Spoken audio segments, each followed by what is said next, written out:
नमस्कार, आप देख रहे हैं हल्ला बोल टीवी। मैं हूं अली। जेल में ही रहेंगे अनंत सिंह, जमानत याचिका खारिज। क्या है पूरा मामला, इसको लेकर हमारे साथ मौजूद है हल्ला बोल टीवी के संपादक दीपक शर्मा। अनंत सिंह की जमानत याचिका खारिज हो गई है। अनंत सिंह ने पटना सिविल कोर्ट में जमानत याचिका दायर की थी और उन्होंने खुद को निर्दोष बताया था और कहा था कि इस केस से मेरा कोई संबंध नहीं है। उन्होंने कहा था कि मुझे राजनीतिक प्रतिशोध, राजनीतिक साजिश के तहत फंसाया गया है और इस मामले में मैं निर्दोष हूँ। लेकिन पटना सिविल कोर्ट ने उनकी जमानत याचिका को खारिज कर दी है। अब उनकी जमानत याचिका खारिज हो गई है, इसका मतलब है कि अनंत सिंह को जेल में ही रहना पड़ेगा और अब वे ऊपरी अदालत में जाने के लिए स्वतंत्र हैं। उसकी एक प्रक्रिया है। अनंत सिंह ने पटना सिविल कोर्ट में जमानत याचिका दायर की, वो खारिज हो गई। इसके बाद अब वे ऊपरी अदालत में जाएंगे और ऊपरी अदालत में जाकर जमानत की मांग करेंगे और हो सकता है उनको जमानत मिल जाए। लेकिन पटना सिविल कोर्ट में उनकी जमानत याचिका खारिज कर दी गई है। अनंत सिंह ने कहा है कि यह जो दुलारचंद यादव की हत्या हुई है, इस वक्त वे मौके पर मौजूद नहीं थे, मौके वारदात पर मौजूद नहीं थे। दोनों राजनीतिक दलों के काफिले आमने सामने आ गए थे और इस दौरान सिर्फ मौखिक विवाद हुआ था। उनकी कोई योजना नहीं थी, उनके तरफ उनके पक्ष की कोई साजिश नहीं थी कि दुलारचंद यादव की हत्या की जाए और ऐसी कोई मंशा नहीं थी। उन्होंने जो जमानत याचिका दायर की है अनंत सिंह ने, उसमें यह भी कहा कि पोस्टमार्टम रिपोर्ट का भी हवाला दिया। कहा कि पोस्टमार्टम रिपोर्ट में यह लिखा हुआ था, पोस्टमार्टम रिपोर्ट जो आई है उसमें लिखा हुआ है कि उनकी मृत्यु, उनकी मौत गोली लगने से नहीं हुई है, बल्कि चोट लगने की वजह से हुई है। कुचलने की वजह से, चोट लगने, उसमें कुचलने में जिक्र नहीं है, चोट लगने की वजह से मौत हुई है। पोस्टमार्टम रिपोर्ट कहती है कि मौत की वजह गोली लगना नहीं है, बल्कि बाहरी भारी चोट की वजह से मौत हुई है। और अनंत सिंह ने कहा कि उन्हें जमानत मिलनी चाहिए, क्योंकि जब पुलिस ने जांच शुरू की तो उन्होंने पूरा सहयोग किया। पुलिस, वे चुनाव लड़ रहे थे, इसके बावजूद पुलिस उन्हें गिरफ्तार करने पहुंची उनके मोकामा के कारगिल चौक आवास पर आधी रात को। फिर भी उन्होंने सहयोग किया और कोई भी पुलिस के साथ किसी भी तरह के टकराव नहीं करने से बचे। किसी तरह यह नहीं कि पुलिस उनको गिरफ्तार करने पहुंची तो किसी तरह का कोई टकराव हुआ, कोई टकराव नहीं हुआ। उन्होंने गिरफ्तार करने पहुंची पुलिस से पूरा सहयोग किया और अपनी गिरफ्तारी दी शांतिपूर्ण तरीके से, कोई बवाल नहीं हुआ। पुलिस ने यह भी कहा अनंत सिंह ने कि पुलिस ने मेरे घर की तलाशी भी ली मुझे गिरफ्तार करने से पहले। मेरे घर से कोई हथियार या आपत्तिजनक वस्तु बरामद नहीं हुई, तो ऐसे में मुझे जमानत दी जानी चाहिए।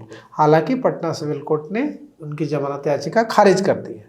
अब देखिए, दुलारचंद यादव हत्याकांड के चलते अभी अनंत सिंह को दुलारचंद यादव हत्याकांड में जेल में ही रहना पड़ेगा। शपथ लेने की प्रक्रिया है, तो शपथ लेने के लिए वे पुलिस की सुरक्षा में, जेल का जो जेल फोर्स की सुरक्षा में, पुलिस की सुरक्षा में लाए जाएंगे और फिर जमानत शपथ ग्रहण के बाद फिर से जेल चले जाएंगे। तो शपथ में कोई ज्यादा दिक्कत नहीं है, क्योंकि वो आरोपी हैं, कोई सजा याफ्ता तो है नहीं, तो उनकी विधायकी पर कोई संकट नहीं है। वो जेल मैनुअल के मुताबिक उनको लाया जाएगा विधानसभा में, शपथ लेंगे, शपथ लेकर फिर जेल में चले जाएंगे। और ये जो दुलारचंद यादव की हत्या हुई है, इसका आरोप अनंत सिंह पर है, आरोप है, कोई पुष्टि, कोई सजा तो नहीं हो गई है जिससे उनकी विधायकी चली जाएगी। 2 नवंबर को उनको कोर्ट में पेश करने के बाद बेऊर ले जाया गया था। 1 नवंबर की आधी रात उनकी गिरफ्तारी हुई थी और 2 नवंबर को कोर्ट में पेश करने के बाद से वे बेऊर जेल में हैं। अब उनके समर्थकों को लग रहा था कि आज नई सरकार का शपथ ग्रहण समारोह है और ऐसे में उन्हें उम्मीद थी कि आज हो सकता है कि जमानत याचिका पर सुनवाई के दौरान उन्हें बेल मिल जाए और अनंत सिंह बाहर आ जाए। अनंत सिंह 2022 में सजा याफ्ता भी हो चुके हैं। 2020 में अनंत सिंह आरजेडी के पहली बार आरजेडी के प्रत्याशी के तौर पर लालू प्रसाद यादव की पार्टी से चुनाव लड़े और मोकामा से जीते। इसके बाद 2022 में AK-47 अवैध हथियार रखने के एक मामले में अनंत सिंह को सजा हो गई और जैसे ही सजा याफ्ता कोई होता है, तो जैसे ही कोई सजा याफ्ता होता है तो उसकी, अगर वो विधायक है या सांसद है तो उसकी विधायकी या सांसद का पद खत्म हो जाता है। जी। तो जैसे ही सजा याफ्ता 2022 में हुए, उनकी विधायकी खत्म हो गई। इसके बाद उपचुनाव हुआ मोकामा में 2022 में, और इस उपचुनाव में उनकी पत्नी नीलम देवी उनकी जगह चुनाव लड़ी। जी। अनंत सिंह तब जेल में ही थे। जेल में रहते हुए अनंत सिंह ने अपनी पत्नी नीलम देवी को आरजेडी के टिकट पर चुनाव जिता दिया जी। और वे वहां से चुनाव नीलम देवी जीत गई।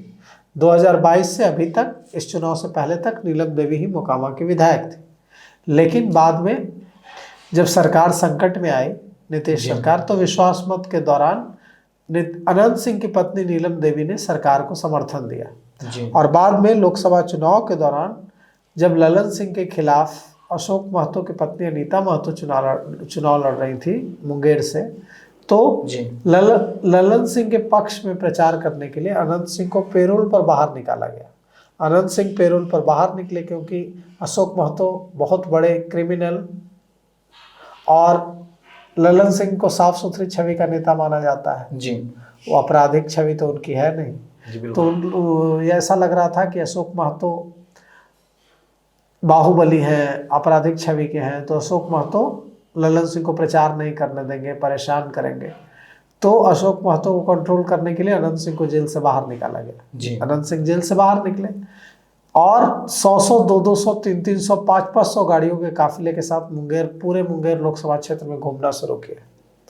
और जब घूमना शुरू किया तो जो दहशत थी अशोक महतो के नाम की, वो दहशत गायब हो गई और अनंत सिंह के सामने अशोक महतो कहीं टिक नहीं सके और रिकॉर्ड मतों से ललन सिंह चुनाव जीते 2024 लोकसभा चुनाव। उसके बाद फिर अनंत सिंह वापस जेल गए और बाद में पटना हाईकोर्ट से वे इस मामले में बरी हो गए। इस बार बड़ा उहापोह की स्थिति थी कि अनंत सिंह को इस बार जदयू से टिकट मिलेगा या नहीं मिलेगा। पार्टी के अंदर भी बड़ा विरोध था। जनता दल यूनाइटेड के मुख्य प्रवक्ता नीरज कुमार ने भी इसका विरोध किया था। कई नेताओं ने विरोध किया था कि अनंत सिंह को टिकट दिया जाए। बावजूद इसके अनंत सिंह पहले मुख्यमंत्री नीतीश कुमार से मिलने पहुंचे, फिर मुख्यमंत्री नीतीश कुमार अनंत सिंह के आवास पहुंचे और उनसे मुलाकात की। और मुलाकात करके वहाँ अशोक चौधरी भी मौजूद थे। मुलाकात की, उनके नीतीश कुमार ने अनंत सिंह के बेटों से मुलाकात की और उसी समय साफ हो गया था कि अनंत सिंह को जदयू का टिकट मिलेगा। अनंत सिंह को फाइनली जदयू का टिकट मिला। और सबसे आश्चर्यजनक बात है कि जब तक, जिस समय सीट भी फाइनल नहीं हुई थी बीजेपी, जेडीयू और लोजपा और दूसरी पार्टियों, जो एनडीए की पांचों पार्टियां हैं उनके बीच, उसी वक्त अनंत सिंह ने नामांकन का ऐलान कर दिया और नामांकन भी कर दिया जाकर के। बिना सीट शेयरिंग फाइनल हुए अनंत सिंह ने जदयू के सिंबल पर जाकर नामांकन कर दिया। तो ये अनंत सिंह का कद है, क्योंकि सबको पता था कि मोकामा में तो कोई विवाद ही नहीं है। मोकामा में लड़ेंगे अगर एनडीए से तो अनंत सिंह लड़ेंगे। तो अनंत सिंह ने एक बार, और जब गिरफ्तारी इस पूरे मामले में हुई तो ये कहा जा रहा था कि अब अनंत सिंह हार जाएंगे, क्योंकि अनंत सिंह होंगे नहीं मैदान में, वो तो जेल में होंगे। लेकिन अनंत सिंह के लिए खुद कमान संभाली किसने? अनंत सिंह के लिए कमान संभाली ललन सिंह ने। अनंत सिंह के लिए कमान संभाली सम्राट चौधरी ने, और वहां जाकर खूब प्रचार किया। और अनंत सिंह देखिए कितनी भारी मतों से, 25,000 मतों से चुनाव जीते हैं। और चुनाव जब जीते हैं तो अब जमानत याचिका दायर की है कोर्ट में बाहर आने के लिए जेल से, लेकिन आज जमानत याचिका खारिज हो गई है तो अब ऊपरी अदालत जाएंगे और बिल्कुल ऊपरी अदालत में उनको जमानत मिलने की पूरी संभावना है। तो सुना आपने, छोटे सरकार कहे जाने वाले अनंत सिंह जिस दिन चुनाव का रिजल्ट आ रहा था उस दिन जेल में टकटकी लगाए चैनलों पर चैनल बदलकर अपने रिजल्ट का इंतज़ार कर रहे थे, और जब रिजल्ट आया तो वो खुशी से उछल पड़े। लेकिन जिस तरह से गम ज़्यादा दिन इंसान की ज़िंदगी में ज़्यादा दिन नहीं रहता है, उसी तरह खुशी भी ज़्यादा पल इंसान के साथ नहीं रहती है।